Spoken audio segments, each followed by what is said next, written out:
When we took over, the organization took over in '89. Actually, there was holes in the floor out here. The ceiling over here was falling down. There's plaster falling down inside. Everything was dirty and smelly. The seats were falling apart. It was in great disarray. But we had a vision that we could, as a group of volunteers, fix it up, and fix it up we did. The organization hired a general manager. We had one paid employee for about the first 8 years, and everything else was done with volunteers. The volunteers ran box office, counted money, ran the concession stand, showed the movies, fixed the seats, painted the whole building, everything volunteers. We raised $10,000 and hired a company to paint the ceiling. Actually, we were lucky because there was a company in town, Roe Bisonite, that was going out of business, and they were able to donate the foundation colors to them. You guys did all the seats were all done by volunteers. All by volunteers. We started, when we took over in '89, we started a fundraising campaign in December of that year. We're sponsoring seats for $25 a piece. And the community bought seats, and indeed we had a work crew for about 4 years that took out 2 rows of seats. They scraped the floor down, they painted the floor, they painted the uprights, they took the seats upstairs, they had a workstation set up, they completely redid the seats. One of our volunteers, Diane Krause, actually sewed all the seat covers, and they put them all together 2 rows at a time, and every single seat was sponsored, so we ended up not paying money to do all the seats. It was a You only do theater, but you don't do any more movies here. We certainly do movies. Oh, you yes, do? absolutely. We do movies.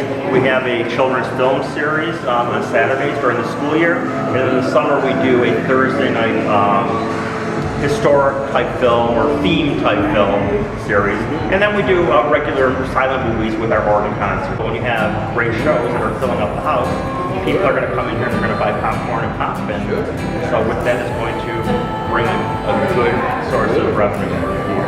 So we have an executive director whose one of his responsibilities is to keep the theater housed. We have a team that works on doing shows.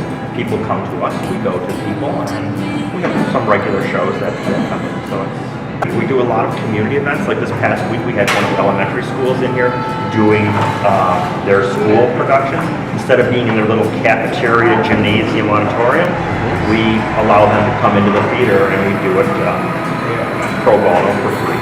And but we do a concession stand, and it's great to get the kids exposed to what a real theater looks like. The secret is volunteers. Volunteers, yes. If you think you can run an establishment like this with all paid employees, you can't pay somebody to do the wiring, to fix the floor tiles. Right. You never, and it's constant. It's constant. There's constant things that you do. Okay, thank you very much. Great. I'll go back and pop my popcorn. That's good.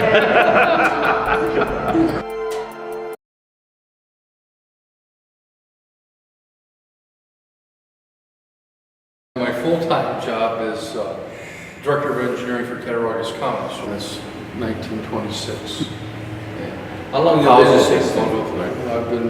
I've been involved in this 14 years. We've actually got commitments on about $2.6 million. About $560,000 of that is just money that we've raised locally through our business district, various supporters. We do an event in June. It's called the Hollywood Happening. It's a motorcycle event, a 3-day motorcycle event. We have in-kind services, people that volunteer to do things and stuff. That all counts as cash towards things that we do. Not everything, but many of the things. $2 million at this point. Basically, this was a complete restoration, including all the mechanicals, which you can see the holes, but you really don't see a lot of the mechanical stuff. The lighting restoration. It's a complete historic restoration.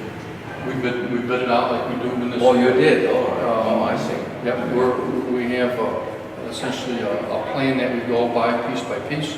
We'll design that piece of work, get it approved by SHPO, and then we'll put it out for bids. Oh, they have to approve it, that's right. And part of that bid requirement is because we do accept some municipal money for that type of thing. But essentially the building, other than the structure, has been completely disassembled. The heating system has been completely replaced and refurbished. All the plumbing and sanitary things and the water, everything's been completely redone, including the electrical. What we did originally was a document called a schematic design phase. Identified all the issues that needed to be done on the project. We prioritized them from 1 to 15, and we're just going number 1, number 2, and we're a little over halfway now. Oh, is that right? And that provided us a guide. Yeah. It gave us estimates on what the reasonable value of the work was, and then as that next piece comes up, we have it final designed, approved by SHPO, and then we execute the work. It's kind of analogous as how do you eat an elephant? One bite at a time. We have an architectural consultant that does the historic preservation part of the work. Oh, yeah. We have a partnership with a mechanical engineering firm that does the mechanical things in coordination with the historic preservation. And then each one of these pieces of work are bid out by the trade, plumbing, electrical, or GC. So each time we do that, there's a lot of pieces. So we've probably had 15 contractors in here doing various pieces of work and different professionals that do the different trades. The answer is some of the money we do raise ahead of time. We also have a line of credit. And we also have grants. And in our governmental system is we're awarded a grant. That's not a check. That's a commitment they'll pay us. So we execute the project, we pay for it, and upon completion, we submit that invoice back to the state, and then they pay us back. And that just takes a lot of time. So we have to upfront the money. And again, we just did an $800,000 piece of work. We basically did that through a couple $100,000 of cash that we had accumulated, a $300,000 line of credit. And then as that money turns over, we just keep on paying off the bills, and at the end of the project, we'll pay off the line of credit, and we'll have a little bit of money left over in the bank. But that takes about a year to go through that process. Is that right? Now, how many members do you have on the board? 13. 13? We have 13 seats on the board, and currently 11 of them are filled. Is that right? Now, what kind of people are on the board? Well, it's an interesting cross-section. There's myself, who's the president. I'm a professional engineer by trade. The vice president is a general superintendent for a very large local contractor. We have a couple bankers that are on our board, local banks. We have a local medical doctor that's on the board that does the entertainment. And then there's just a number of others, school teachers and so on and so forth. So we have a good cross-section, and each one of us has a little piece of that pie that each one of us deals with. Cattaraugus County does give us some support through their tourism bureau and things of that sort. As part of our happening, they provide some advertising. We throw our event into all the other events in Cattaraugus County, so we get advertising support from them. And they've been supportive of us politically and so on and so forth. They haven't given us a lot of direct cash, but they give us a lot of support and ancillary services that are very appreciated. We're probably 2 or 3 years out. And like I say, we're a little over halfway financially, and then it's setting up a management team to manage the facility as we go forward after that. The schematic things, the design things we need to do to the building, it gave us a time frame, it gave us costs, and really has given us the roadmap, and we actually have deviated very little from that. And that is 6 years old now. Wow. The only thing that has been a plus is that it was done just before the crash, so to speak, in the economy. So as a result, much of the numbers, construction projections and stuff were coming in under budget, simply because we did not see the large escalation in prices and things associated with the recession, and contractors are generally hungry and want to come to work. That sounds great. Huh? So far, knock on wood, we've done very well living within those means and moving the work forward. Wow, that's nice. Because our building was closed, we have to meet the new building codes. Oh, yes. So the new building codes requires the building be sprinkled, so the building is completely sprinkled. This is the new room with the electrical. This was part of the addition that was put in right above us. Yeah. Was the women's room. Above that is a storage room in the manager's office. Again, this was part of the $400,000, so it wasn't just bathrooms. Oh, I see. It was Okay. a basement area. And Yeah. by code, we had to separate the boiler room from the electrical room. So there was this large electrical panel, got relocated from that room into this room. The terminus and all our panel boxes are in this particular room.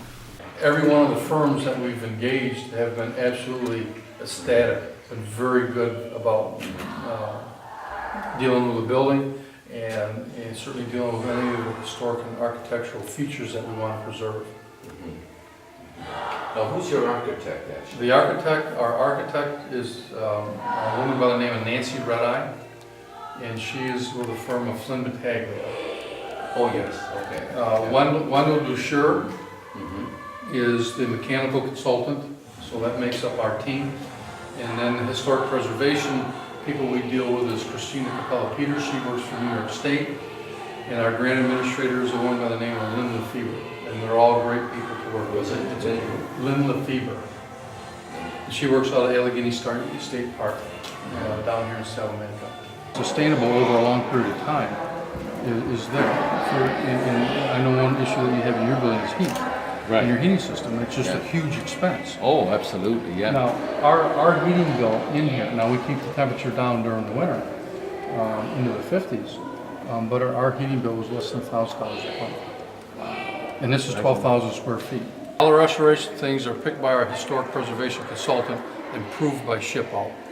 And again, this is a historic restoration, so all those colors and things are back to the original colors is what we believe they were in 1926. Yeah, how do you know which color? What was They the take paint chips, they put them under a microscope, they clean them, they wash them, they do things, and they come up with a color, they come up with a match.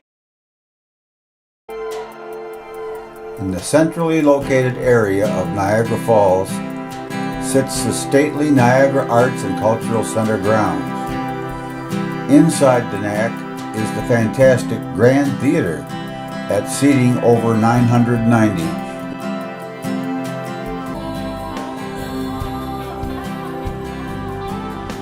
Our Grand Theater is set for restoration to its original beauty and function for the present day. Like the Riviera Theater in North Tonawanda, the Palace Theater in Lockport, and Shays Theater in Buffalo, we have a diamond in the rough, but more so. While the Woodbox Theater is acting theater, the Grand Theater vision is to house large-scale conferences, assemblies, and forums using the stage-sized screen, unlike any other in our local area. In addition, larger stage productions will be right at home in the NACC's Grand Theater.